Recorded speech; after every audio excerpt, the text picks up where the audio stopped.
Sabi nila sa Biblia daw, ang ketong ang pinakamalubhang karamdaman. Ang ketong ang pinakamalubhang karamdaman. Walang kalutasan, walang kagalingan. Kaya kapag ang isang tao ay sinabing may ketong, siya ay pinupuntahan na ng pari para basbasan. Kasi ang tingin sa kanila ay living dead. Parang iniintay na lamang nila yung kanilang kamatayan. At hindi sila pwedeng manatili sa lugar kung saan nandoon yung kanilang pamilya. Kailangan nilang iwan yung kanilang hanap buhay, iwan yung kanilang pamilya at tumira sa malayo para hindi sila makahawa ng mga tao. Yan po yung ating ebanghelyo sa ngayon. 10 ketongin ang nagsama-sama. Sabi nga natin, minsan, yung ating katayuan sa buhay ang nagiging dahilan, daan, para tayo ay magkasama-sama. Pareho sila ng kanilang sitwasyon. Pare-pareho sila ng kanilang karamdaman, yung ketong. Pero merong 3 bagay tayong pwedeng mapansin sa ating ebanghelyo na aral sa ating buhay araw-araw. 3 R. Yung unang R, request. Sapagkat sabi sa ating ebanghelyo sa ngayon ay tumigil sila sa malayo-layo at humiyaw ng, Jesus, Panginoon, mahabag po kayo sa amin. Ang sabi sa ating ebanghelyo, sila ay tumigil ng malayo-layo. Bakit? Kasi alam nila yung protocol. Kapag ikaw ay may ketong, hindi ka pwedeng lumapit sa isang tao na walang ketong. Kasi siya ay pwedeng mahawahan, siya ay pwedeng marumihan. Kaya sila ay tumigil malayo-layo kay Jesus. Pero ang kanilang hiyaw ay, Jesus, Panginoon, mahabag po kayo sa amin. Hindi nila sinabi na pagalingin niyo po kami. Ang kanilang sigaw ay mahabag po kayo sa amin. Sapagkat alam nila na nung sila ay nagkaroon ng ketong, ang lahat ay nawala sa kanila. Nawala yung kanilang buhay, yung kanilang pamilya, yung kanilang pagkatao, pati yung kanilang karapatan, nawala din yaan. Kaya ang kanilang sigaw ay habag, na sila ay pakitaan ng habag ni Jesus. Marahil kanilang narinig na mayroong isang Jesus hindi lamang magaling mangaral. Yung Jesus na kayang magpagaling, na maaaring iniisip nila, baka itong Jesus na ito, kaya din niyang pagalingin yung aming ketong.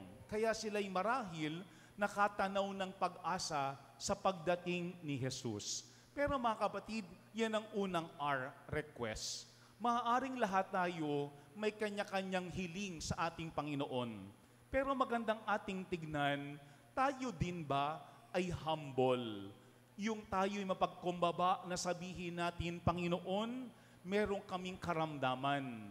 Panginoon, meron kaming pangangailangan. Panginoon, meron kaming ketong. Kasi ang sabi nila, sometimes, ang isang taong merong sakit is in denial.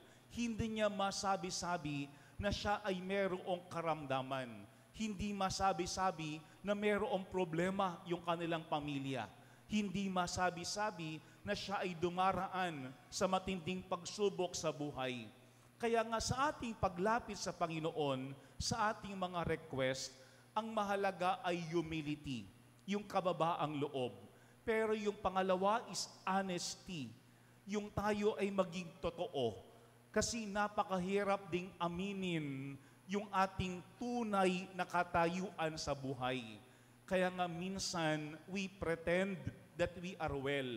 Minsan iniisip natin yung iba ang merong ketong, pero tayo ay wala. Pero yan ang paalaala ng ating ebanghelyo sa ngayon. Pwede lamang tayong tulungan ni Jesus kung tayo ay mapagkumbaba. Pwede lamang tayong tulungan ni Jesus kapag tayo ay honest, totoo, sa ating pag-amin, sa ating tunay na katayuan sa buhay, para tayo ay kanyang pagalingin. Meron pong isang santa sa Saint Teresa ng Avila. Ang sabi niya, you pay God a compliment by asking great things of Him. You pay God a compliment by asking great things of Him. Kasi hindi lalapit yung 10 ketongin kay Jesus kung hindi nila alam yung kayang gawin ni Jesus sa kanilang buhay. Kaya daw yung ating paglapit sa Diyos, yung ating request sa Panginoon is a greatest compliment. Sinasabi natin, Panginoon, wala kang hindi kayang gawin sa amin. Basta handa lang naming aminin at tanggapin yung aming tunay na katayuan sa buhay. First, our request. We request with humility. We request with honesty. Pero pangalawang R, realization. Sapagkat ang sabi ng ating ebanghelyo, nang sila ay makita ni Jesus, sinabi niya, humayo kayo at pakita sa mga saserdote. At samantalang sila'y naglalakad, gumaling sila. Maganda po yung detalyeng yun. Samantalang sila ay naglalakad. Siguro, mga kabatid, kapag sinasabi nating kagalingan, huwag nating asahan agad-agad. Huwag nating asahan biglaan. Kasi katulad ng ating ebanghelyo, hindi naman sa harapan mismo ni Jesus gumaling ang 10 ketongin. Kung hindi habang sila ay naglalakad patungo sa mga saserdote, kung saan ito ang ibiniling sa kanila ni Jesus, silang 10 ay gumaling. Sabi nga natin, yung healing is a process. Pwedeng sa iba, agad-agad. Pwedeng sa iba, unti-unti, dahan-dahan. Pero wag nating isipin na walang nangyayari o walang ginagawa ang Panginoon sa atin. Pero maganda rin po ang sinasabi sa ating ebanghelyo, sapagkat ang sabi dito, nang mapuna ng isa na siya ay magaling na. Tandaan po natin, 10 ang gumaling, hindi lang naman isa. Pero isa lamang ang nakapuna na siya ay magaling na. Pangalawang R, realization. Sa ating buhay, minsan, ang mahalaga is we are open, bukas ang ating isipan, bukas ang ating mata, kung ano yung biyaya na ibinibigay ng Panginoon sa atin. Kasi baka naibigay na, baka nasa harapan na natin, pero hindi tayo mulat. Bakit? Kasi baka tayo ay nakatingin sa iba nating kasama at ang iniisip lang natin sila ang tumanggap ng biyaya, pero tayo ay wala pa. Kaya nga minsan ating hindi mapuna-puna mismo yung biyaya ng Panginoon na ibinigay sa atin. O baka rin minsan, baka ibinigay ng Panginoon ang biyaya, pero iba yung ating inaasahan, iba yung ating iniintay. Bakit? Kasi iba yung ating ipinanalangin. Alam po nyo, dati, may isa akong nadalaw na isang may sakit. Talagang napakalubha ng kanyang karamdaman at talagang napakahina ng kanyang katawan. Siya'y aking inanoint. Pero pagkatapos na siya'y aking inanoint, ang sabi nung kanyang kasama sa bahay, ayan, na-anoint ka na ni Father, gagaling ka na, lalakas ka na. Alam nyo, nung ito'y narinig ko sa likuran ng aking isipan, ang sabi ko sa aking sarili, paano kapag yung biyaya ng Panginoon sa kanya ay hindi yung biyaya ng kagalingan? Paano kapag ang gustong ibigay ng Panginoon sa kanya ay yung biyaya ng payapa na kamatayan? Kaya-kayang tanggapin ng kanyang pamilya na ito ay biyaya din galing sa Panginoon.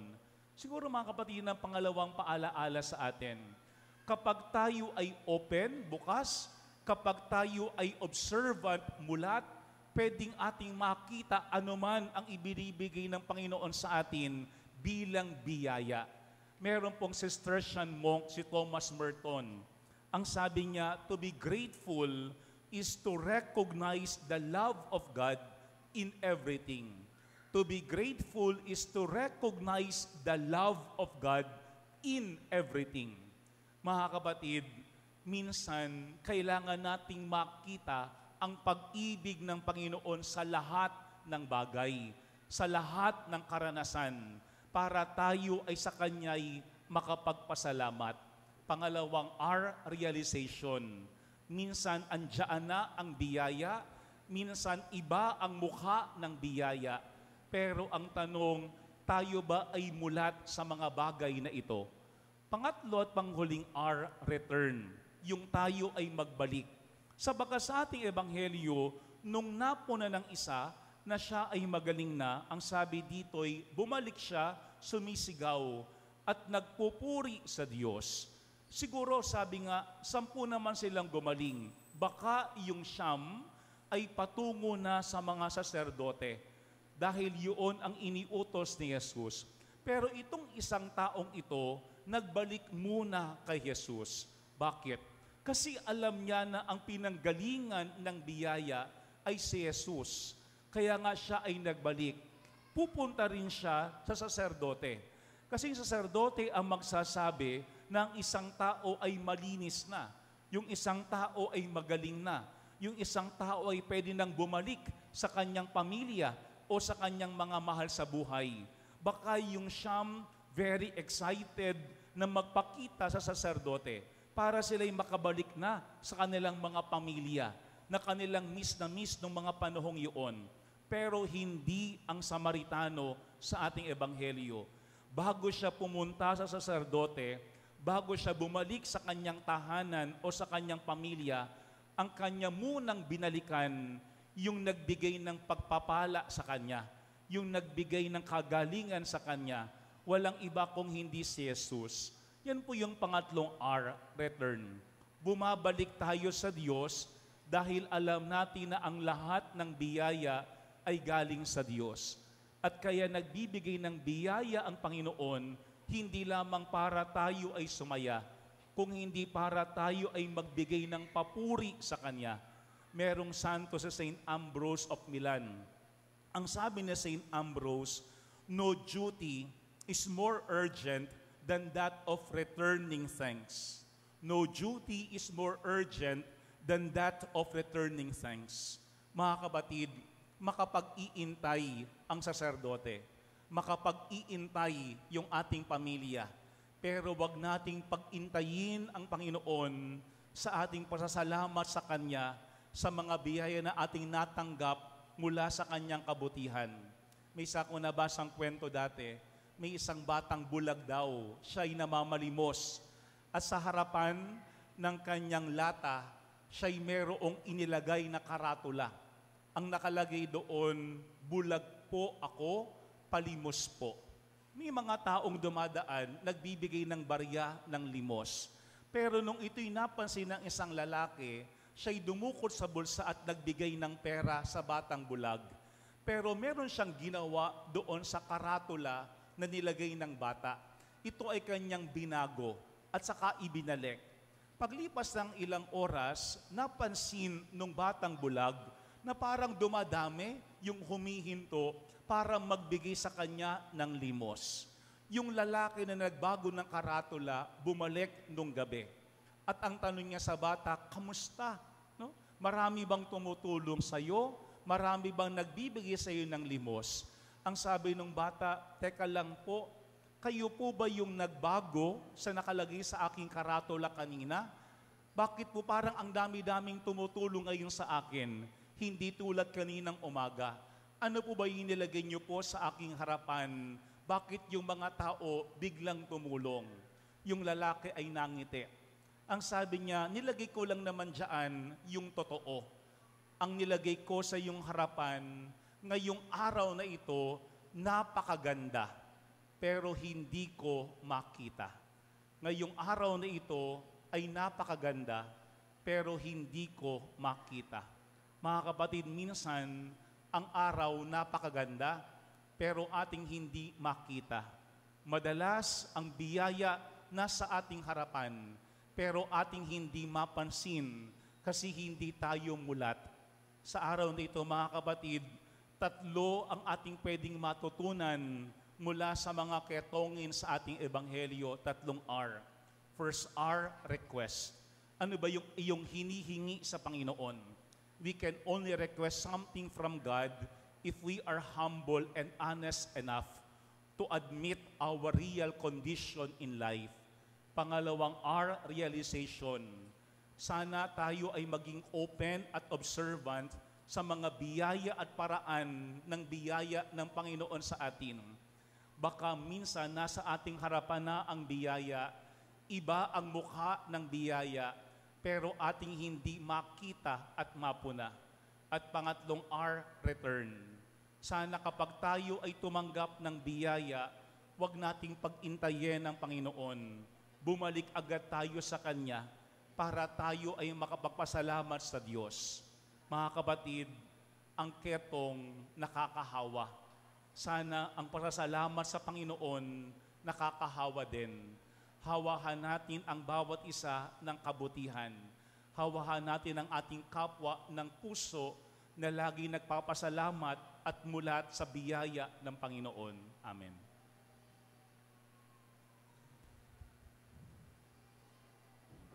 Magsitayo po ang lahat.